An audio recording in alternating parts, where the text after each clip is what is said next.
Hey everybody, it's Dave here, and I've got an update in the Justin Baldoni versus Blake Lively case. We're going to rewatch the Heather McDonald Juicy Scoop podcast, where Bachelor contestant, star of, Special Forces, host of the Viall Files podcast, Nick Viall. I don't know how he pronounces it now. I think he changed the pronunciation to rhyme with Viall. I think he changed his whole name so it would rhyme with the show. Either way, he's got his take that is tripled down. And I tell you what, you gotta respect somebody unwilling to change their opinion with information as it comes out. I get this every Thanksgiving when I talk to my relatives. How's the world going there, Pops? So here we have, and I'll explain some of the psychology behind it. But again, it's okay to have different opinions. The response from the audience, though, is brutal. The comments that are coming in, people that might have known Nick before, people that didn't know Nick, they're all like, who the F is this guy? So I respect it from the content strategy standpoint. I respect people that are a little bit abrasive. It's good. I like to watch that. I just come from that type of family where you're used to seeing people fighting at the dinner table. So we're going to listen to Nick fight back on Heather McDonald and say, hey, I thought you'd be on my side based on what we know. Heather McDonald, a seasoned internationally touring comedian, ain't taking it. She ain't taking it. So we're going to get into all of this right now. I've got several clips. I'm also going to share when Nick says, I don't understand why people are holding such strong opinions. Then I'm going to share words out of his own mouth that respond to that. So we're going to get into all of this. It's a fantastic Friday piece of content for you. So stick around. But first, I want to thank everyone who donated to Benji. Benji is a kid of one of our listeners. We have a listener here named Katie. Her son Benji has stage 4 brain cancer. And we raised several $1,000s this week for Benji. And here's her response. It's made a huge difference. You and your listeners have given me more time with Benji. That's the greatest gift I could ask for. I will keep you posted. Thank you for your thoughts and prayers, and bless you and your beautiful new family. I love seeing clips of you guys. And of course, for every dollar donated, that's another moment that Katie doesn't have to go to work that day.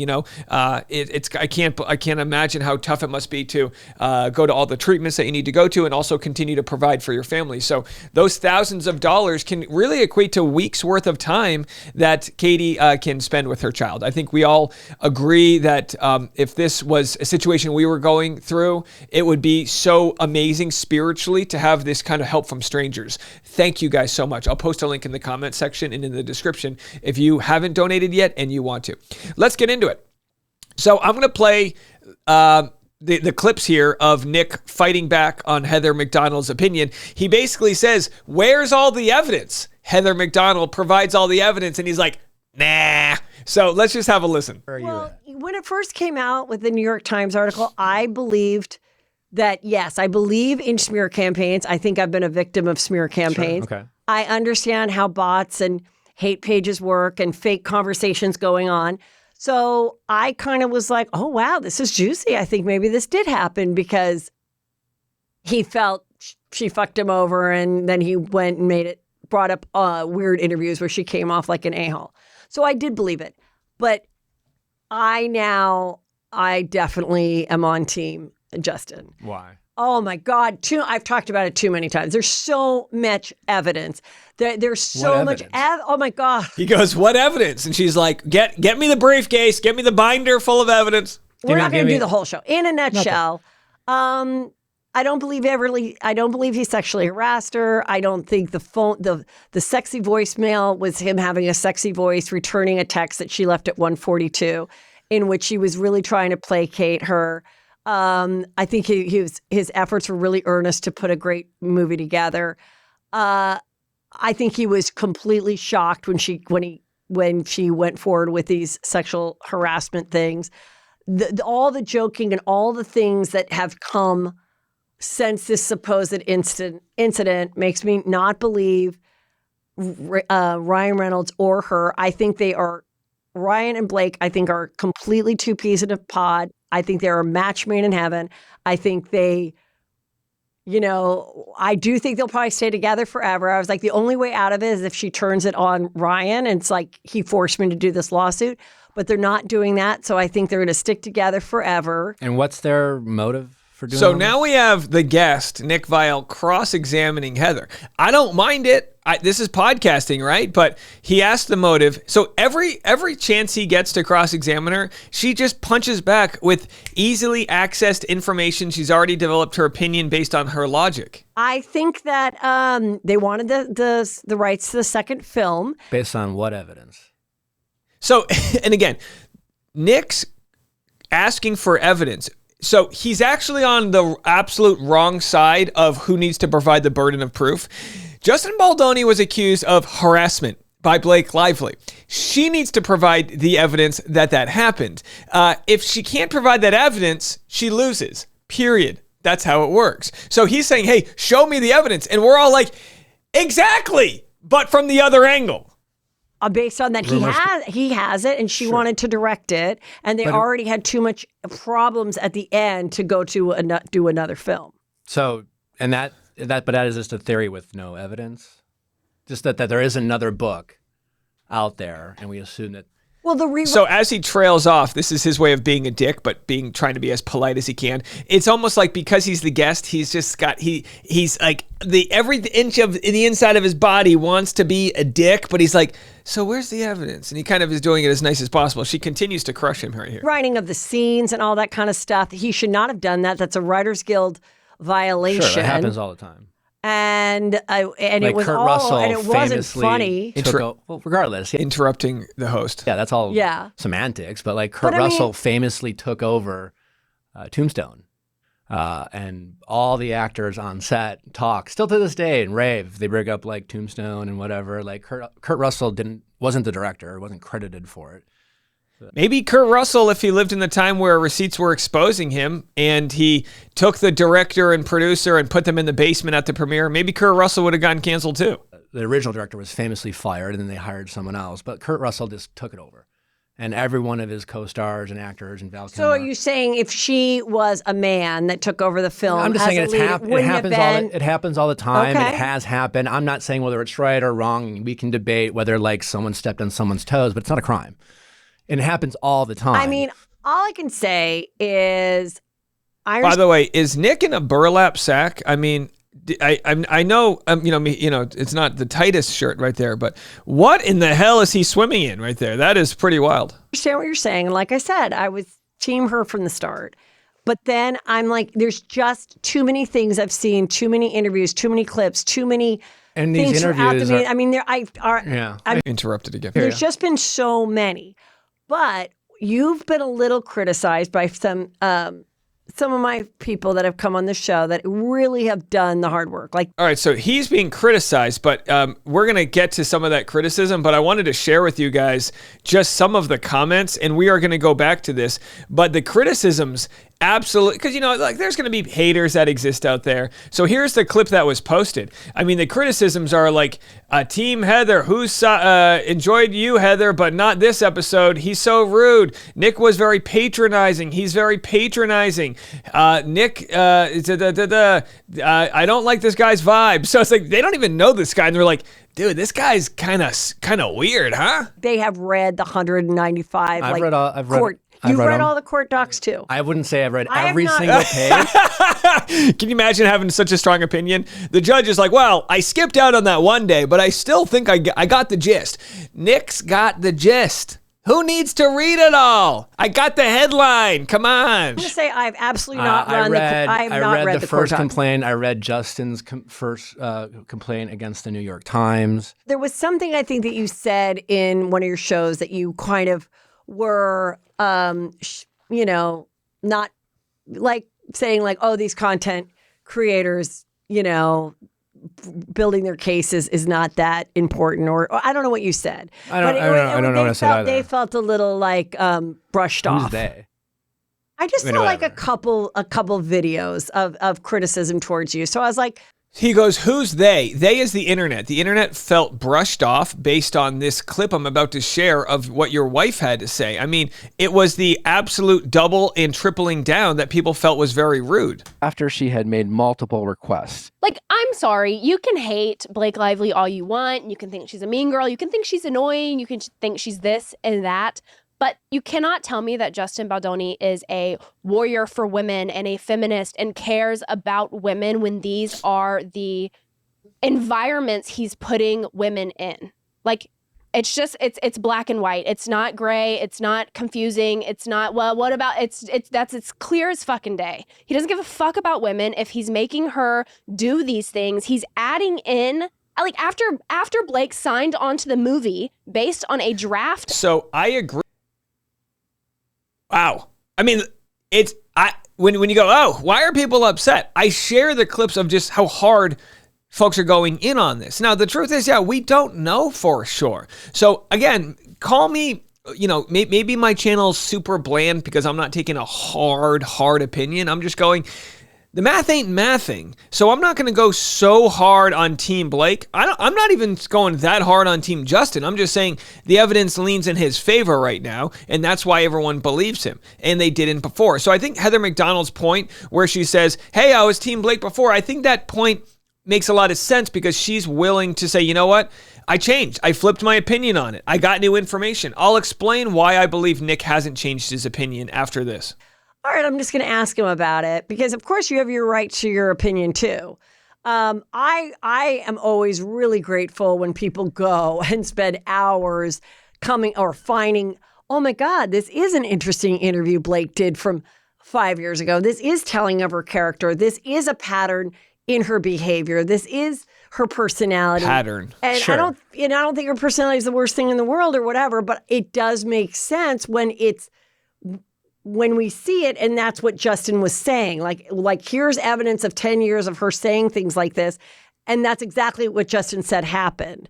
And it wasn't him coming in and watching and wanting to see her breastfeed, and it was, it wasn't him being a creep. And I think that's why he's fighting so hard, because I think at the very least, Justin Baldoni was very used to mother talk because he had kids. I'm learning this. I can talk about breastfeeding, not because I've ever breastfed, but because I'm the assistant to the, an award-winning breastfeeder, right? I'm the assistant. Justin Baldoni's the assistant. All right, honey, you want me to get the boppy? I'll get you the sloth. The sloth goes under the boppy. You feed which side? Which side of the tank are we doing? My wife will be like, oh, that's the one. And you go give the kid, you put the kid head first into the tit. Like you become, it's of course it's non-sexualized at this point. You're watching such a beautiful moment where your wife, gets to feed your child through like this kind of crazy, human milkshake system thing that we have going on here. It's wild. So if anything, Justin's probably like, I get it. You're breastfeeding. No big deal. No one's like, oh boy, is he latching? Like, what are you talking about?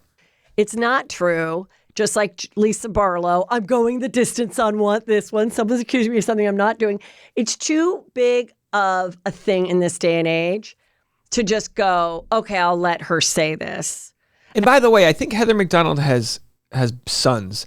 And I think what you realize is, while it's not about gender, it's about believing somebody, but not to the extent that it's collateral damage to somebody else. So in a case where someone's accused of such an intimate, like sort of like harassment issue like this, it's like, all right, you want to believe somebody, but also I'm not going to believe Blake to the extent that I'm willing to throw Justin Baldoni and his whole family under the bus. If there's a victimless crime, you would believe somebody until you see the motive for why they would lie about that. Jussie Smollett, you believe that he is a victim of a hate crime. This sounds horrible. Then you go, well, why did he have the noose on his neck? What the fuck's going on? And then the other guys just admit that they were hired to perpetuate this, and you go, oh, it ain't adding up. And then you just come to your natural opinion. Well, I guess he wanted to be the victim of this hate crime because it would be a good story and it would help him further his career. And then you do start to see the motivation, and it does make sense. So anyhow, when you look at this, it's like, I think Heather McDonald, whether you have sons or daughters, you go, wow, we need to make sure we get this right. So that's a very interesting thing she says, where, we need to get this right. These are big accusations in today's world. On this one, someone's accusing me of something I'm not doing. It's too big of a thing in this day and age to just go, okay, I'll let her say this. Bingo.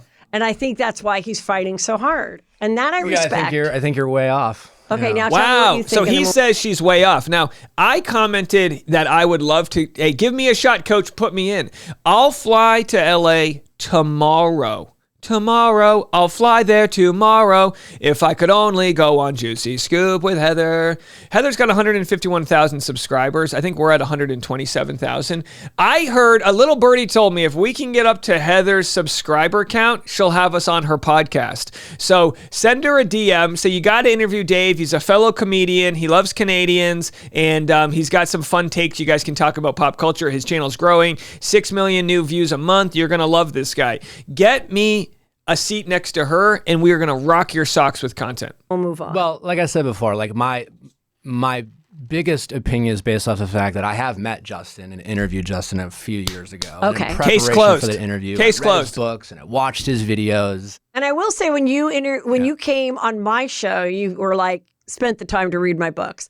And I have to say, I have never had someone come that was a guest on my show that was like, by the way, I read both these books like in the last night because I was excited to meet you. So I do love that about you. So I believe you based on past behavior. I believe you. Okay. Well, and I'm interviewing him. So Right. I want, Yes. he was promoting his book. Okay. Right? Yes. And so I watched read his my video. guest books too, but a lot of people and don't. that's why I'm kind of surprised by your take, only because like I feel like, I don't pay attention that much to like every take that you have, but I feel like, when we get to know each other, Right, yeah. similar backgrounds, I'm just Similar backgrounds.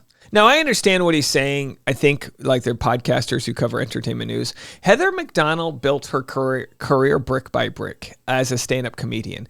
And there is no comparing what she did to build her career to what Nick did to build his career. No offense, Nick. No offense. When you make it in reality TV on a dating show, you're a puppet for ABC and Bachelor. You're a stooge for them.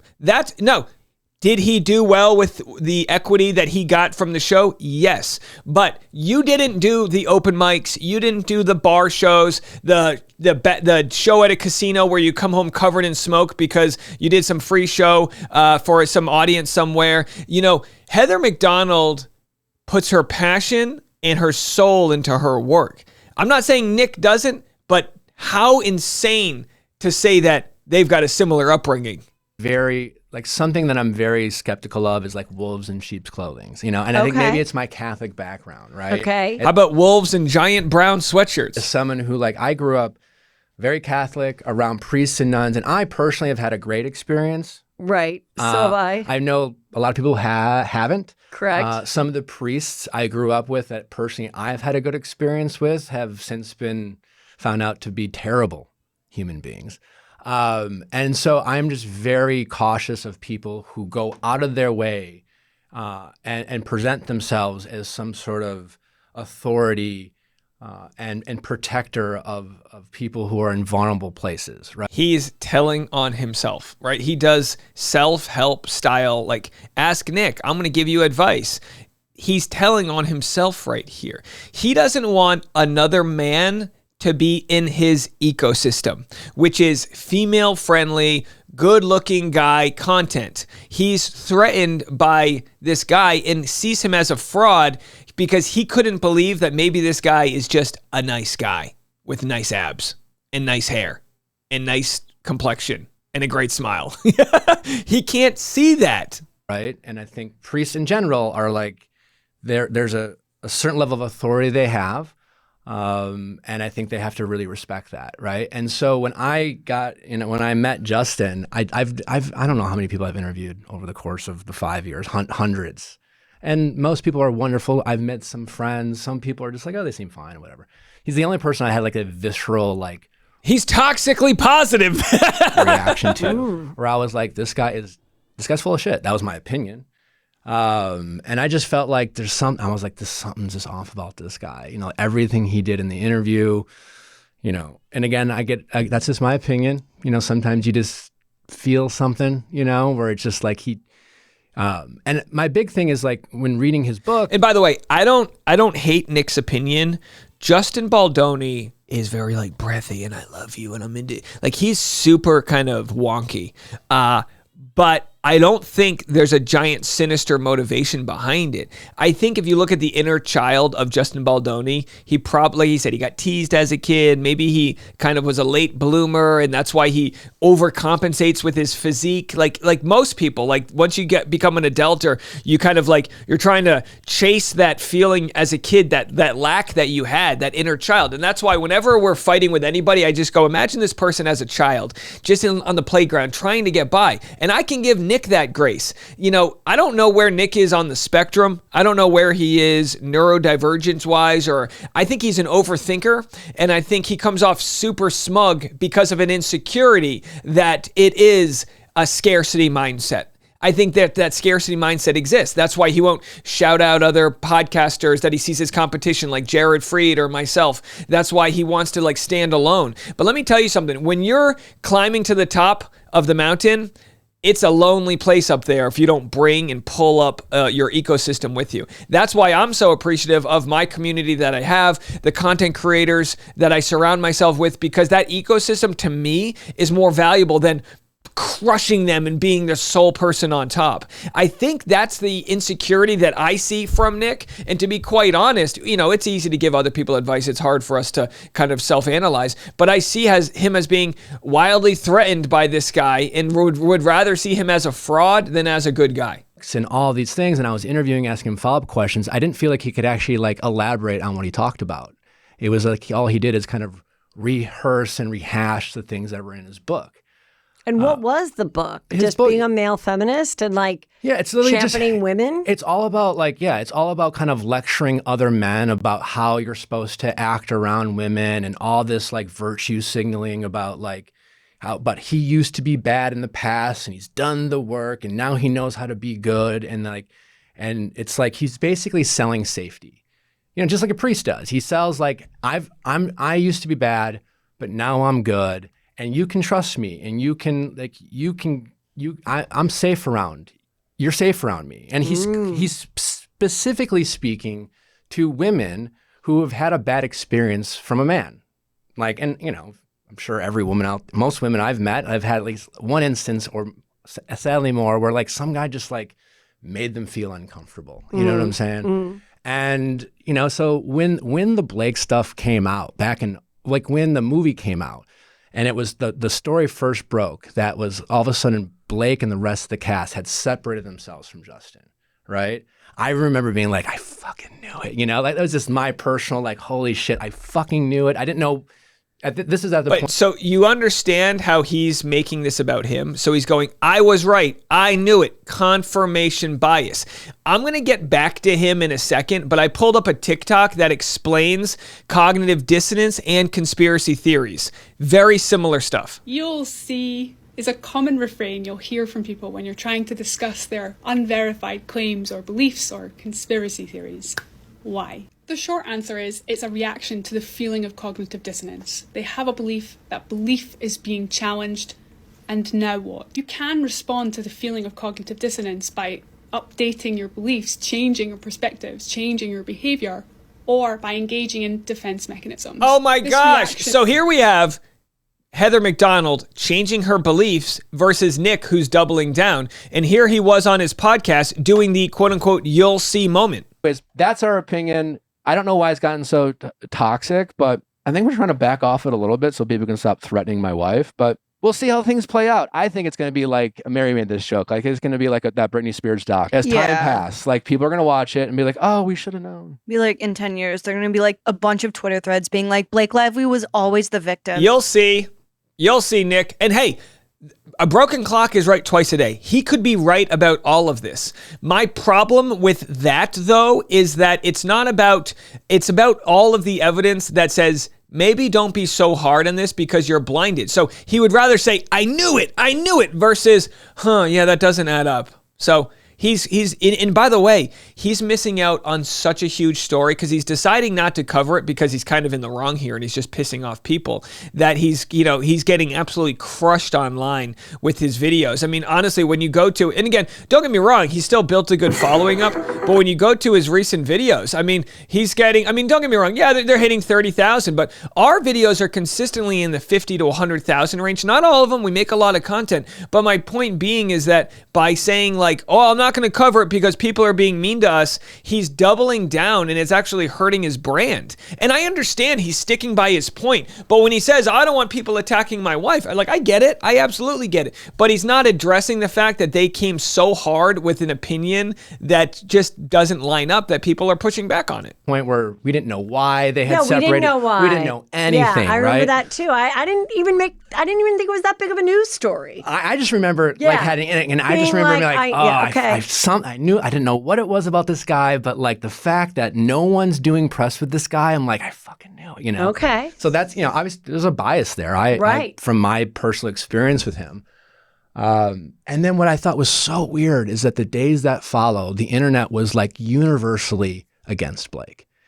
And the clips we were putting out were just being like spammed with negative comments. And I remember being like, wow, like I did not expect this. I didn't think anything about smear campaigns. I would just remember being like, this is weird. Like, well, I was in defense of Blake too, because I was like, prior to it, I talked about how I saw this interview about this hairdresser who wrote a book, and he was saying it was about his life. And of course, the only clips that no one cared about his life except when he talked about celebrities.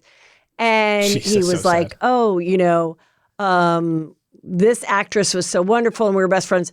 Blake never asked me about her daughter. She invited us all over and the food wasn't ready yet for Easter. I'm like, she invited the crew for Easter? That sounds pretty fucking nice.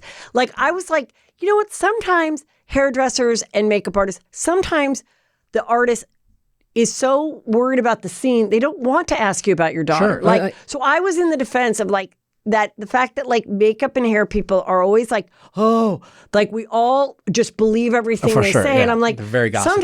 sometimes, we don't want to be your best friend because we're stressed. We don't want to follow up with you because we hung out on a movie for 2 months.